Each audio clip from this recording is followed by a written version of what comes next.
Sir ಈಗ ಇಲ್ಲಿ ಒಂದು ಸರ್ಕಲ್ಗೂ ಕೂಡ ಯಾರು ಬರ್ದಿರೋ ತಡಿತಾ ಕೂತಿದ್ದಾರೆ, ಅರೆಸ್ಟ್ ಮಾಡ್ತಾ ಇದ್ದಾರೆ, ಏನಾಗ್ತಾ ಇದೆ ಸರ್?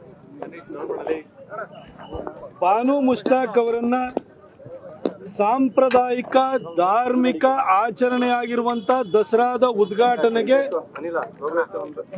ಮಾನ್ಯ ಮುಖ್ಯಮಂತ್ರಿ ಸಿದ್ದರಾಮಯ್ಯ ಸಾಹೇಬರು ಕರೆದ ಮರುಕ್ಷಣವೇ ನಾವು ಅದಕ್ಕೆ ತಕರಾರನ್ನು ಎತ್ತಿದ್ದೀವಿ.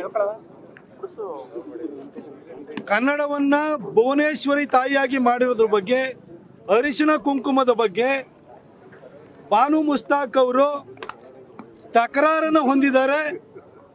ಅದನ್ನ ಸಹಿಸಿಕೊಳ್ಳುವಂತಹ ಸಹೃದಯತೆ ಆಕೆಯಲ್ಲಿಲ್ಲ.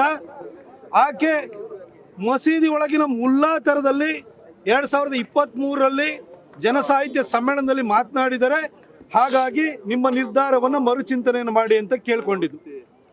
ಆದರೆ ಸಿದ್ದರಾಮಯ್ಯನವರು ಒಂದು ದಿನನೂ ಕೂಡ ಸಮರ್ಥನೆ ರೂಪದಲ್ಲಿ ಸರಿಯಾದ ಹಾಗಾಗಿ ಯಾರ್ಯಾರು ಇದನ್ನ ಇದ್ದಾರೆ ಅವ್ರನ್ನೆಲ್ಲ CCTV ಫುಟೇಜ್ನಲ್ಲಿ ನಾವು ನೋಡಿಬಿಟ್ಟು ತಗೊಂಡ್ಬಂದು ನಾವು ಕೇಸನ್ನು ದಾಖಲು ಮಾಡ್ತೀವಿ ಅಂತ ಹೇಳಿ ನಮಗೆ ಭರವಸೆ ಕೊಟ್ಟಿದ್ದಾರೆ. ನಾಳೆ ಸಾಮೂಹಿಕ ಗಣೇಶ ವಿಸರ್ಜನೆ ಇದೆ. ಅಲ್ಲಿ ನಮ್ಮ ವಿರೋಧ ಪಕ್ಷದ ನಾಯಕರಾಗಿರುವಂಥ ಆರ್ ಅಶೋಕ್ ಅಣ್ಣವ್ರು ಬರ್ತಾ ಇದ್ದಾರೆ. ಹಾಗೆಯೇ ನಮ್ಮ ವಿಜೇಂದ್ರ ಅವರು ಬರ್ತಾ ಇದ್ದಾರೆ. ನಮ್ಮ JDSನ ಎಲ್ಲ ಮುಖಂಡರು ಬರ್ತಾ ಇದ್ದಾರೆ. ನಿಖಿಲ್ ಕುಮಾರಸ್ವಾಮಿ ಅವರು ಬರ್ತಾ ಇದ್ದಾರೆ. ಸ್ಥಳೀಯ ನಾಯಕರುಗಳಲ್ಲಿ DC ತಮ್ಮಣ್ಣವ್ರು ಬರ್ತಾ ಇದ್ದಾರೆ. ನಾವು ಅಲ್ಲಿ ಬಂದಾಗ ಏನು ಮಾಡಿದಿರಿ ಅಂತ ನಾವು ಕೇಳ್ತೀವಿ. ಪೊಲೀಸ್ ಇಲಾಖೆಯು ಕೂಡ ಕೆಲಸವನ್ನು ಮಾಡ್ತಾ ಇದ್ದಾರೆ. ಅವ್ರಿಗೆ ಒಂದಷ್ಟು ಕಾಲಾವಕಾಶವನ್ನು ಕೊಡಬೇಕು. ಅದಕ್ಕೋಸ್ಕರ ನಾಳೆ ಹೋಗಿ ಅವ್ರ ಹತ್ರ ಏನೇನು ಪ್ರೋಗ್ರೆಸ್ ಆಗಿದೆ ಅನ್ನೋದನ್ನ ನಾವು ಕೇಳ್ಕೊಳ್ತೀವಿ. ಆದರೆ ಮುಂದೆ ಈ ಥರ ಘಟನೆಗಳು ಸಂಭವಿಸಬಾರ್ದು.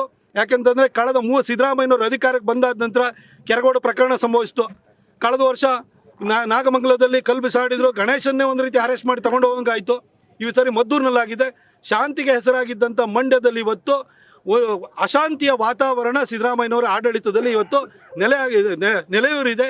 ಇದು ಇನ್ನೂ ಕೂಡ ಸ್ಪ್ರೆಡ್ ಆಗ್ತಾಯಿದೆ, ಇಡೀ ರಾಜ್ಯಕ್ಕೆ ಸ್ಪ್ರೆಡ್ ಆಗ್ತಾ ಇದೆ. ಹಾಗಾಗಿಯೇ ನಾಳೆ ನಮ್ಮ ಇಡೀ ನಾಯಕರುಗಳು ಬಂದು ಹಿಂದೂ ಸಮಾಜ ಜೊತೆ ನಾವು ಇದ್ದೀವಿ ಅಂತ ಹೇಳಿ ಅವರಿಗೆ ಒಂದು ಆತ್ಮಸ್ಥೈರ್ಯವನ್ನು ತುಂಬೋದಕ್ಕೆ ಬರ್ತಾ ಇದ್ದಾರೆ.